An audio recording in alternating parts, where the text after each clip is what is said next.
People's Temple. The People's Temple was founded in 1955 in Indianapolis, Indiana, by Jim Jones, who preached a blend of Christian socialism and racial integration. By the 1970s, the movement relocated its main base to Jonestown, Guyana, in a remote jungle area, seeking to build a utopian, self-sufficient community. The cult emphasized loyalty, obedience, and communal living, often isolating members from families and external authorities. In Jonestown, members endured harsh labor, food shortages, and constant surveillance. Then, on November 18, 1978, U.S. Congressman Leo Ryan visited Jonestown to investigate allegations of abuse. During the visit, 5 people were murdered, and Ryan was shot. Later, the cult committed mass consuming cyanide-laced drinks under Jones's direction. As a result, 918 people, including over 300 children, died, making it one of the largest mass deaths in modern history. The aftermath exposed severe psychological manipulation and extreme authoritarian control, influencing government policy on cult monitoring and raising global awareness of the dangers of isolated, coercive communities. Manson family. The Manson family emerged in the late 1960s in California, led by Charles Manson, who claimed to be a spiritual prophet inspired by apocalyptic visions. Manson recruited young followers, mainly women, using a mix of charisma, music culture, and drug influence. The group lived communally in Los Angeles and Spahn Ranch, engaging in heavy LSD use and psychological conditioning to enforce loyalty. In August 1969, under Manson's instructions, members carried out a series of brutal murders, including the killing of actress Sharon Tate and 4 others, and later the murders of Leno and Rosemary LaBianca. Manson's aim was to ignite a racial war he called Helter Skelter. The murders shocked the United States, highlighting the extreme dangers of manipulative leaders exploiting vulnerable youth. Convicted in 1971, Manson and several followers received life imprisonment.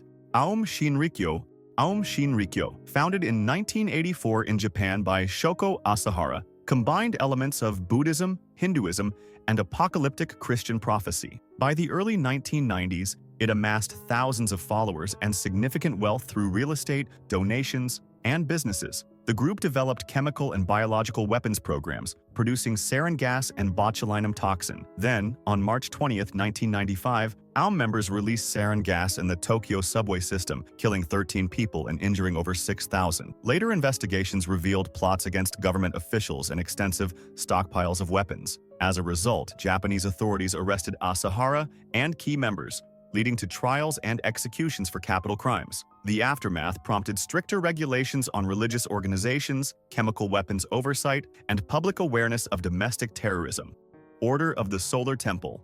The Order of the Solar Temple was founded in 1984 in Switzerland by Joseph D. Mambro and Luc Jouret, combining New Age beliefs, Freemasonry, and apocalyptic Christian prophecy. The cult promoted the idea of spiritual purification and ascension to a higher plane through mass death rituals. Members were predominantly European, often affluent professionals, attracted by promises of spiritual enlightenment. Between 1994 and 1997, in Switzerland, France, and Canada, the cult orchestrated a series of murders and mass investigations revealed that leaders encouraged members to commit self-immolation or be killed, often in carefully staged settings involving fire and gunshots. As a result, over 70 members died, including children, with bodies discovered in secluded locations. The events exposed manipulative recruitment, financial exploitation, and psychological control.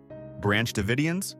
The Branch Davidians were an offshoot of the Seventh-day Adventist Church, led by David Koresh in Waco, Texas, during the 1980s and early 1990s. Koresh claimed prophetic authority, interpreting biblical texts to justify weapons accumulation and polygamous relationships. The compound in Mount Carmel became heavily fortified, with members trained in firearms and defensive tactics. Concerns over illegal weapons prompted an ATF raid on February 28, 1993, resulting in a violent shootout that killed 4 agents and 6 Davidians. Then, on April 19, 1993, a fire engulfed the compound under disputed circumstances, killing 76 people, including Koresh and many children. The siege and its deadly conclusion sparked national debate over government intervention and religious freedom.